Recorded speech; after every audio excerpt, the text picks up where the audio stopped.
jump inversion theorem. Right, what we had was an S, computably enumerable and above zero jump. We had a CE set that is not computable. And in this situation, the claim by this jump inversion theorem is that there exists a CE set A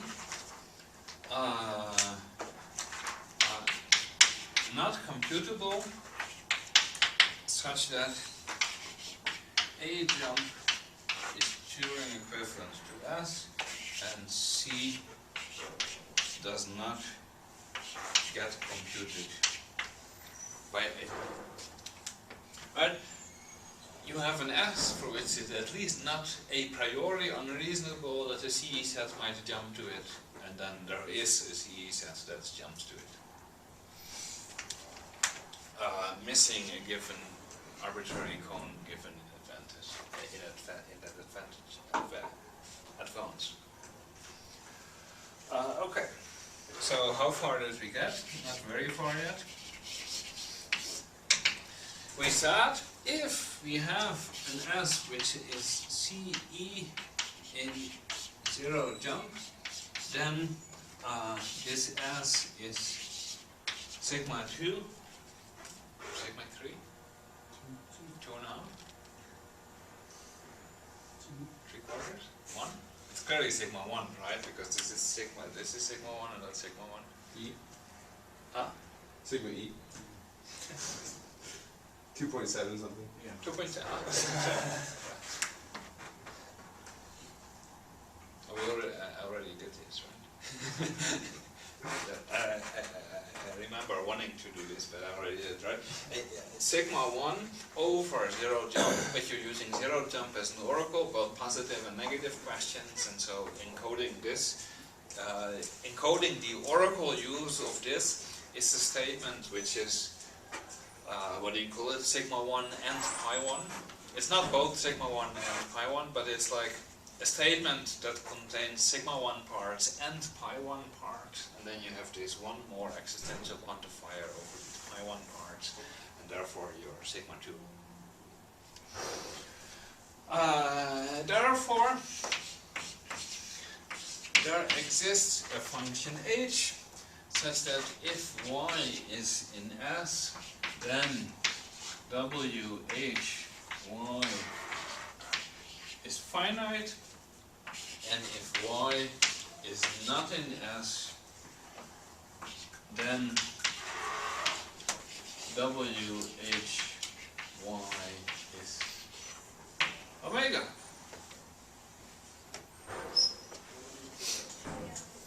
True? False? Oh, and once we have this H, we can say, okay, now we define a CE set B, which is x comma y such that x is in W H1. Right? We take all of these HY together in the columns of one set B.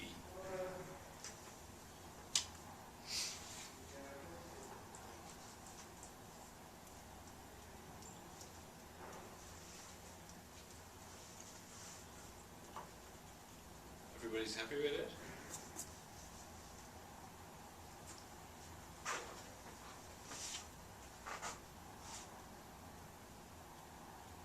Well, I guess if you're all happy, then I can continue. Why does y not in S guarantee that recursive set is omega? Why Oh, that's what the H is. Well, if H is, you could just sort of first find out if y is S or not, and if it's not, just output the index of the natural numbers. Yeah. This is what the H does, Oh, right? okay. If it's not. Right. This is it's saying there exists this function H with these properties. Is H computable? Now there you have the question, right? Because of course there exists such a function H. For any set, right? We did not need to do any work whatsoever to show that there is a function H like this. Because for any set S, whatever, there exists a function h like this. If y is in S, you output an index for the empty set. If y is not in S, you output an index for omega, and this is a function of the right type, and it does what it does.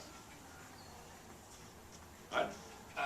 But this is why I immediately put the definition of B below it, because yes, there is such a function h, but if you have such a function h, then B is not CE. Right? If h is complicated, then B should be assumed to be about as complicated. Because in order to decide if xy is in there, you need to compute an h. So we want this h to be computable. And now something, another question is, of course, okay, before I wrote it on computable, there was no question about the existence of such an h. Now that I've made it computable, there is a question of existence, right? It's a meaningful statement.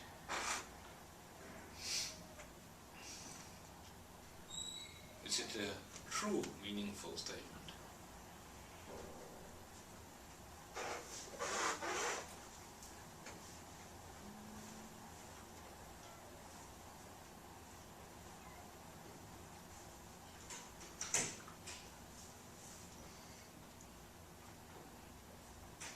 Doesn't have to be computable in S.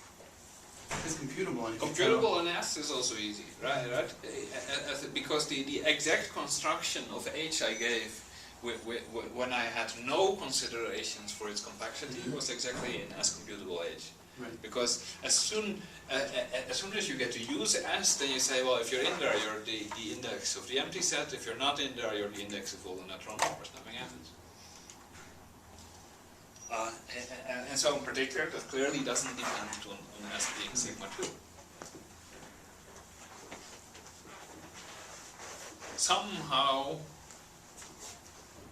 this work, just the fact that this work was done just before concluding this h, and the fact that even there's like an arrow in there, which indicates something of a connection between the two facts, right? It should be the sigma 2-ness. Also, of course, this is something that we've done before. This was the result of a movable markers construction. It wasn't exactly the result of a movable markers construction, but if you read the book, I didn't do this, but if you read the book, then you saw that after the movable markers construction, there was something about an additional cleanup you could do to really get the result this nice. But of course, just like this CE in zero jump being sigma 2, this also was proved before, but it doesn't really help you if it was proved before if you lack all idea of why it's true. I'm a big fan of knowing enough about the methods to convince yourself what's going on, right? Because without and this is the right time, right? Near the end of kind of finishing our book is the right time to go back and see, did we get all the facts we needed to get? And here, if you look at it a priori, I would think that the non-deep thinking way about this statement here would make you get sigma 1. Right? And if I recall correctly from the last lecture, it took you guys a while to come up with why 2 was the right answer. Or why is that, right? Clearly sigma 481 works, but you can get it down to 2. And there are S for which sigma 1 works, right? Such as? Zero jump itself. Zero jump itself, right? Zero jump is CE and zero jump, so it could be better than that, but this is as good as it gets for general S. So now the same thing here. This is a theorem or lemma proved before, but it's also something which has a nice intuitive understanding. And it just has to do with what does it mean to be sigma 2. Well, in this case it happens to be easiest to think of sigma 2 as the complement of pi 2. Right? So that means y is not in S is a statement of the form, for every z there exists a k such that something happens. And now you're getting closer to this kind of thing, because now what is my index h of y? My index h of y says, well, for a given input x, I'm going to start looking for, is there for this x a witness to the existential quantifier? And if you find a witness for the existential quantifier, then you'll hold. And that totally doesn't work, but it's the right idea to now fix up a little. Right? This statement is of the form, for every z there is a k something computable. So your first guess might be, and this is a good guess, even though it's wrong, your first guess might be, for a given input z, I'm going to look for the witness. If I find the witness, I hold, and therefore I'm in there. Right? This makes this true, because if you're in there, then for every z there is an x. So you become all of omega. For every input you can find the existential witness and then you hold. But it doesn't quite make this true. Because this now means that, well, there is one witness, or there is at least one witness for which you can't find a k. But it might be exactly one witness for which you don't find a k, and you want it to be really finite. And so what you do instead, h of y instead is, for this z, don't just check whether this z has a witness, check whether all the predecessors have a witness. And if you check if all predecessors have a witness, well, this is always true if the whole statement is true. Here there is one thing which is not in there, and nothing bigger than that one thing will be stuck in here. And this is, right? Yes, it is a theorem we proved before, and we did some really nice work with movable markers to prove it, and so you might just remember the theorem, but if all you do is remember the theorem and then somebody like me throws this statement at you, there's nothing you can do. Whereas if you just see what the pi2 statement means, then you quickly prove this, and it's all good.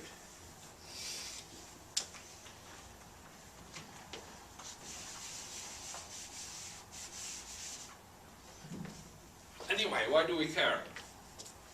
Right? Oh, is everybody happy with this now? Why do we care? Well, you can kind of guess why we care, right? We have a B, we have a C, we can do thickness. Well, let's do thickness. Thickness. The reason I said why do we care is I agree that it is at this point a little fuzzy why this B is useful, but the top of the next page explains most of it. Thickness gets us a set A such that A is thick in B and C is not computable from A. And clearly the hope is, the notation strongly suggested, that A is this A. That would be good. Thickness automatically gets it to be CE, right? You construct a CE set. So we have something CE. We have that it doesn't compute C. And now we need to see that not computable and jumping all the way up to S. Now of course, if you jump up to S, well, I guess S could be zero jump. But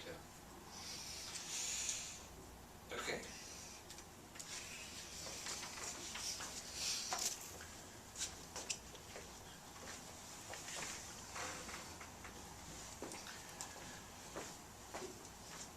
Item number one, the easy part. We jump far enough, right? And this jumping far enough is exactly where this comes in, because we have this function g of y, which is the limit over x of a y x. Right? You look in the yth column.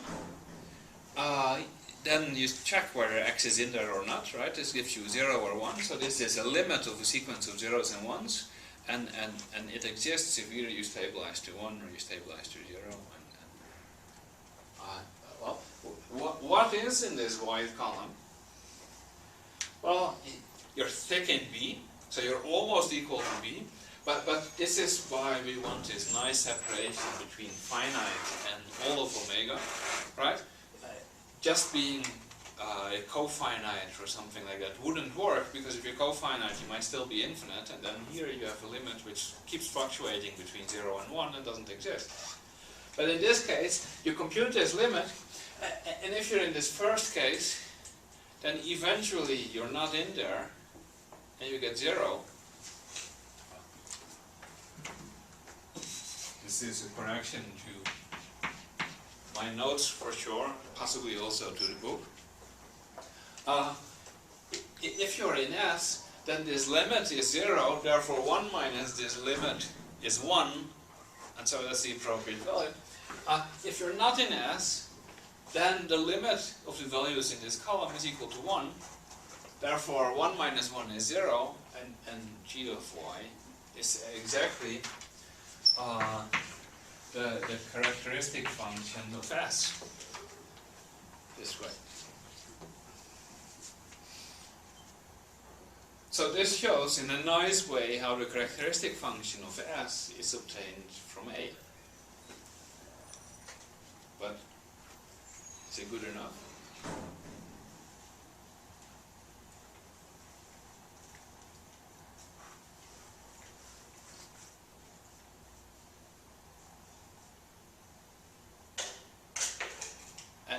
At the very least, what's here on the blackboard should bring something to mind, even if you don't know if it quite applies or not.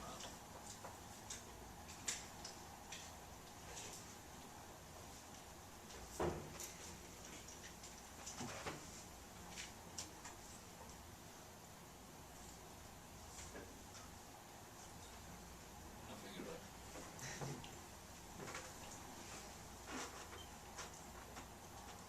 all. Not a calculus course, we haven't done a lot of limits. What, do you know any statements that involve limits? The limit lemma. What does the limit lemma say? Well, the limit lemma says anything which is computable below the 0 jump is limit-wise computable. Is delta 2. Is right? Now, of course, this clearly isn't the limit lemma, because S, presumably, in most cases of interest in this lemma, S is going to be above 0 jump.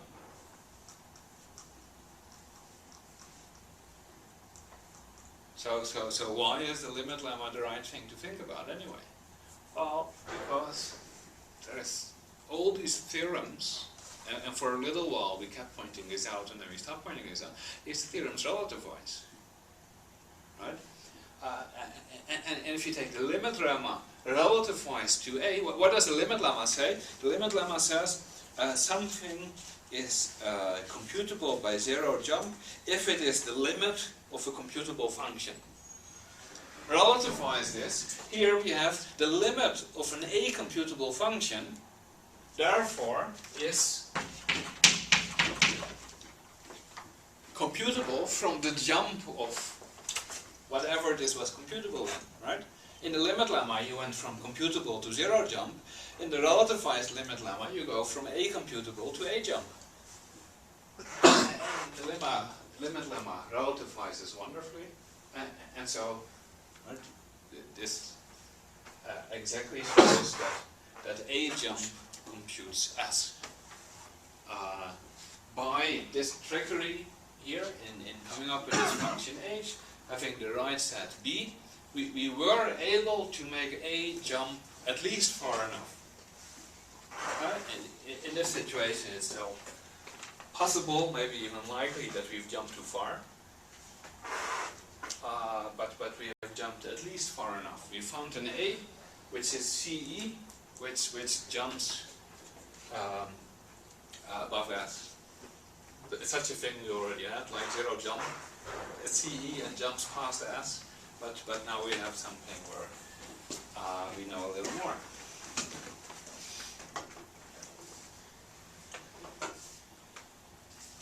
Okay. Second thing, a jump is Turing reducible to S. Right? We haven't jumped too far. Now we need to wonder and say, okay, so here we clearly had this trickery in the function h, and combined with the limit lemma, which was a nice trick to get a jump big enough. Now we want to jump small. Well, we know something about making the jump small, because keeping the jump small is exactly what we did when we proved low sets exist, and low sets of different flavors. And the strategy was very nice and fairly intuitive as well. The idea was that, okay, if you want to keep the jump low, then what we're going to do is during the construction we compute the computations that are involved in the jump, and as soon as they converge we try and fix them and protect them forever. If you do that here, you run into a little bit of trouble, because you can put in the restraint on lower priority requirements, but the higher priority requirements don't care and still act infinitely much. And then if you act infinitely much, then this restraint might be totally useless. Also, we should not be able to succeed at doing this restraint, because if we do this restraint on top of this construction, we made A low, and we've already shown that A, right, if S is not zero jump, then we've already shown A jumps further than zero jump, so we should not be able to put this restriction in. We cannot do the lowness construction with the thickness lemma in the way we've done it. But we still want to kind of use the same idea. So how do we kind of use the same idea? Well, we kind of use the same idea in the same way we kind of used the same idea before. And it's kind of funny, but there was this theorem where we showed that something was low, not by putting in these lowness requirements, but by showing that they kind of accidentally were there anyway. But we had this theorem where the lowness requirements followed from length of agreement requirements. And that's exactly what's going to happen here. I want to look at phi h of e of x of 0 is equal to c of 0 if phi e x e converges and undefined otherwise. Right?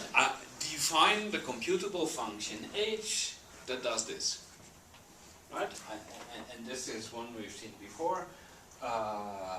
Clearly I can't do anything else here, because here I check if this converges, you do something. If it doesn't converge, you'll never find out, and so you're forced to make this one diverge.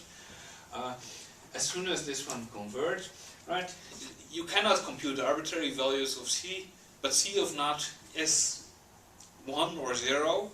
Pick the one that it is and encode it into your Turing machine. So this is one finite bit of information from C, and a finite bit of information from C you always get to use.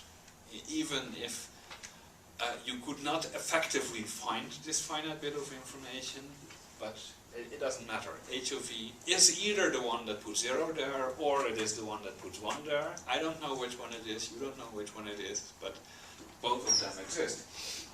So this is computable, and now we look at this thickness construction. Right? The thickness construction use these length of agreements, and then if a certain length of agreement was maintained, it imposed some restraint. Now the higher priority things did not need to care about this restraint, but but we know that sometimes things worked out correctly with this restraint anyway. And that's the way we're going to get A sufficiently low for it. This computation is involved in a length of agreement in this thickness construction, and that length of agreement then imposes the correct restraint. And it turns out that this restraint is ignored plenty of times by the higher priority requirements, but it's also preserved sufficiently often that A doesn't jump too far. So what happens? I want to see, can I decide using S whether E is in A jump? Right, this is what I need to show, that E is in A jump is S computable. That's exactly what the requirement says. Well, when does this happen? This happens if phi A E of E converges. This happens if phi H of E A0 is equal to C of 0. Right? This is the length of agreement that is part of the thickness construction. So whenever this happens, the restraint is imposed on the higher priority, on the lower priority requirements. The higher priority requirements couldn't care less. But this happens if and only if there exists a time which is a true time for H of E, right? These are the times which are the low tides of the restraint functions, where we see that this happens. Phi H of E of A0 at this time t is equal to C of 0.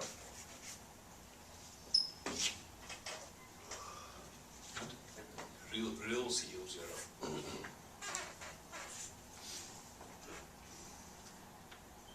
Right? Because if at this true stage this computation converges, then it's a real computation that is kind of, how do you say, accidentally preserved by the higher priority requirements, which need not observe its imposed restraint. And that's exactly when it happens. Okay, so what I've done, using this H of E, I've taken the statement E is in A jump, and I've translated it into an unpleasant looking complicated statement, but they are equivalent. And so now I need to see that this is an S computable statement.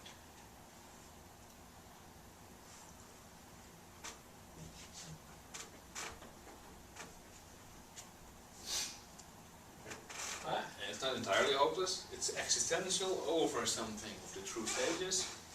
Well, not complete true stages, but HE true statement over something which is computable. Right? This last bit is just plain computable. At a time t, you can compute this thing, and you have it. Okay. But these true stages are more complicated, so it's not automatically a, right? Its shape is a sigma 1 statement, except that because this is not computable, it's not really a sigma 1 statement, and it shouldn't be sigma 1 anyway, because a jump is probably too high. Okay, so we want to see that this statement is S decidable, and that follows from two things. First of all, S computes a delta naught index for t of HE. Right? These true stages, this set is of some complexity, but if you have S as an oracle in hand, then you can find an index for this set. Once you have this index for this set, why should you think there should be such an index?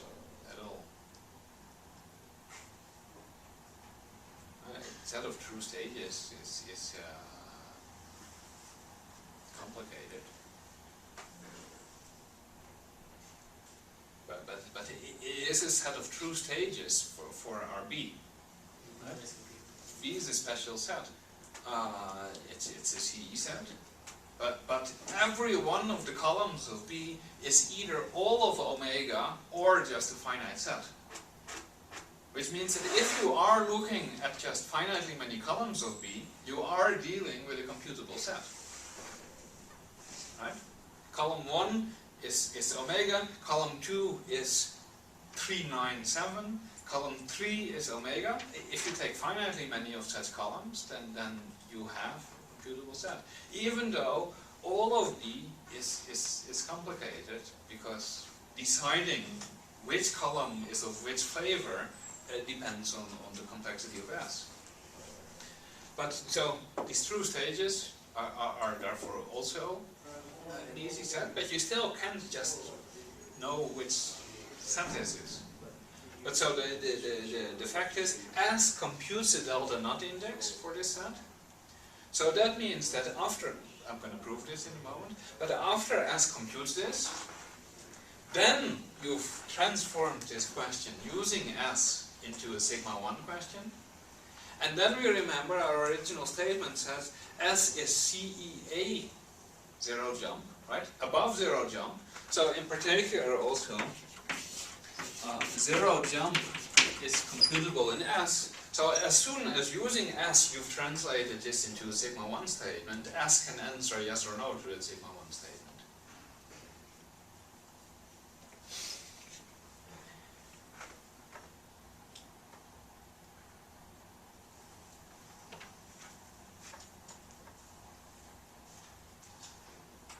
Everybody happy with that? As soon as I prove one, then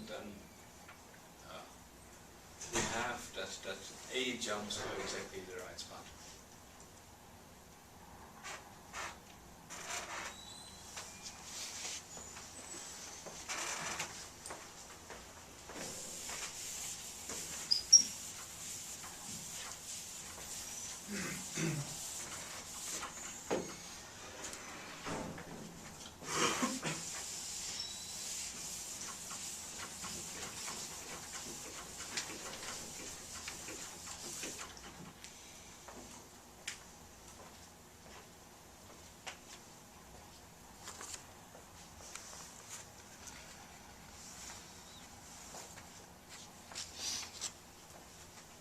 Okay, so that just leaves us S computes a delta knot index for this level of true stages.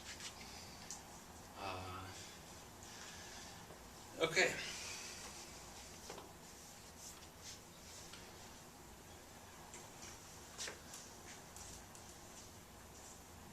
So this is kind of similar to the argument we gave at the end of last lecture. Where we showed that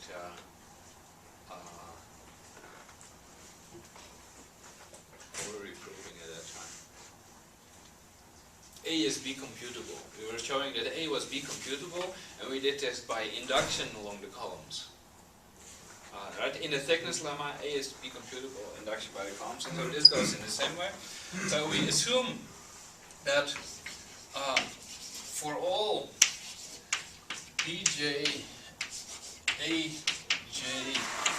and Tj, where J is less than E, we have that for each of these, S has already computed their indices. Right? And so this is where you have this function, you're trying to define this function G, and we have by recursion already defined the first E values of G, which compute the triples of these indices, and now we want to show that from having these indices in our hands we can compute the next index, and we need to do this while again observing again and again and again that whatever we do is uniform and doesn't depend on anything special happening in this stage. Because as long as everything we do here is uniform, then we really are just defining this this function G. I was going to say uniform right? Computable, but it's not going to be computable, it's going to be as computable. We get to ask questions, which is very useful, because at this point, if E, right, I need to show for all these three sets that I can come up with an index. Well, if I find an E such that E is not an S, a question I can ask as, then I immediately know that Bj is equal to omega, and give any index for omega, and you're good. If, on the other hand, E is in S, as a computable question, then we know that the jth column of B is finite, right? This is a finite CE set. Oh, I suspect I should maybe repeat, right? A delta not index, what are we going for?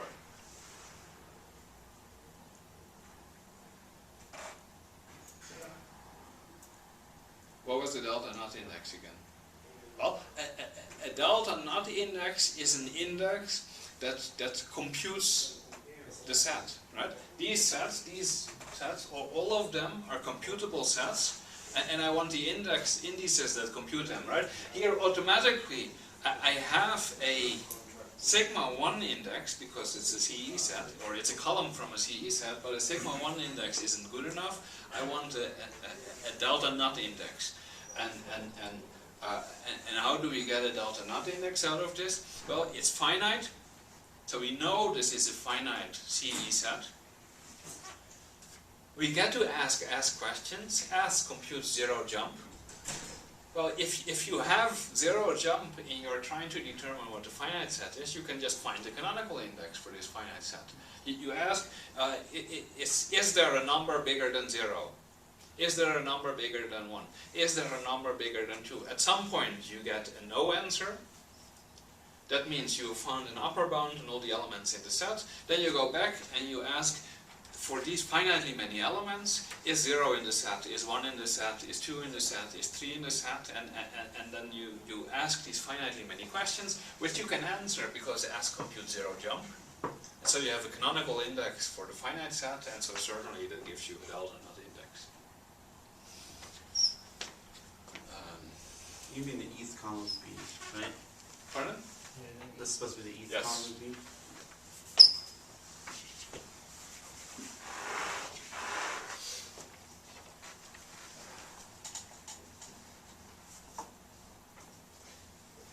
And notice again that I ask oracle questions, but I don't do anything else specific for E. It's not that I let something special happen for E.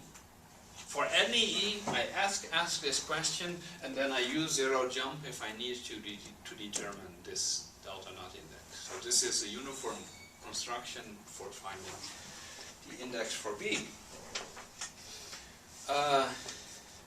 And then, by induction hypothesis, we have a delta not index for the first E columns of A, right?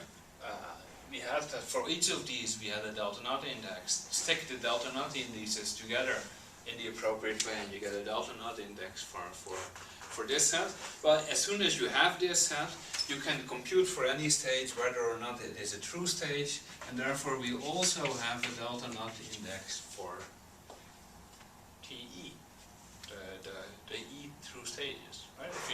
If you can compute whether the initial segment is equal to the final segment at this stage, then you can compute whether you had a true stage, and you can do it. Well, then it's very easy. This is exactly the same argument we had as before. X is not in the eth column of B. Well, then certainly X is not in the eth column of A, right? Things only go from B into A. But then if X is in the bth column of E, right? When does it go into A? Well, it goes into A if ever the restraint drops low enough.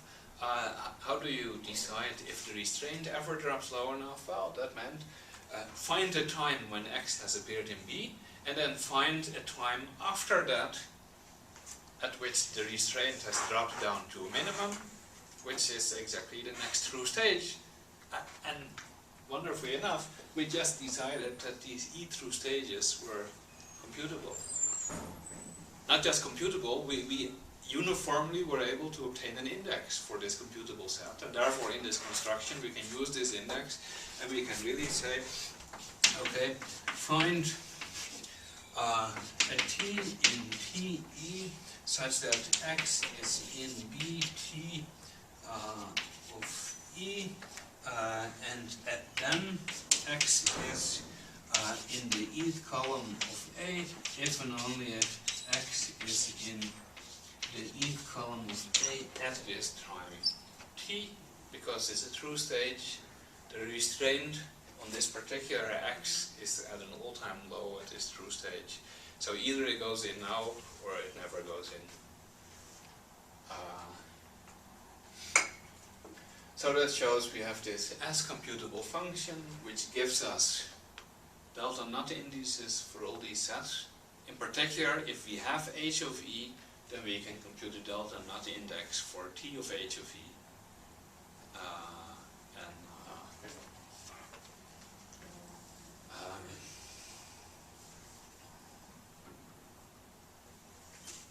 Can we jump far enough? End of proof.